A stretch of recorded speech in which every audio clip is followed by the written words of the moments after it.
You're letting her keep it. Would you like to know the probability of her using it against you? It's high. Trust goes both ways. Very high. Hi, Missy. We're back.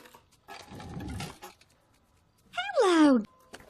Anybody come to adopt us while we were out? Let me think. No. What did you put on my desk? You're never gonna get it. You know that, don't you? Yeah, I know. Good. So how did it go? Did we meet our quotas? Sorta. Yeah. Okay. Well, you say that like it's a great sale day. Look at my face! Do you still think it's a great sale day? Yeah. We wouldn't want to spend the weekend in the box of shame, would we?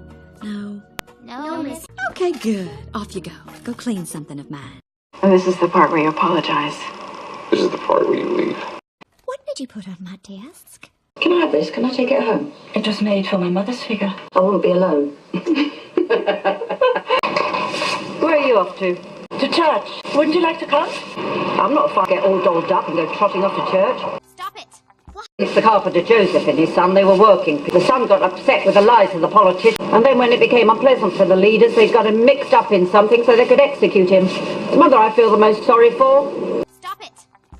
What I wanted to say was that I'm expecting a guest in a few days' time. Would you allow me to meet with my guest here in your home? You want to receive a guest here? All you'd have to do is make my guest believe that I live here with you. We'll be gone before the master gets home. It's Wednesday at 4 o'clock. But this dinner service is very important to me. This is a secret dinner.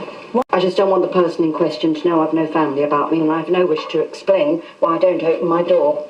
Make my guest remember. Why are you alone? Do you lock everyone out of your flat? Keep your nose out of my business. Don't harm anyone by living like I do. Stop it. Don't like it when you preach. If I ask for something, you give it to me. Give it without a lecture or don't give it at all. Stop it. Just say yes. Thank you. I never forget a gesture, be it good or bad. Well then, goodbye. It's easy to be godly when you've got someone else doing the work for you at home. Stop it. Why don't you try some sweeping? After all, you're off to church to weep, so you may as well do a bit of work as well, because there are two kinds of people in this world, those who sweep and those who get others to sweep. Jesus swept. Stop it. If anybody calls, I'll be back in the evening.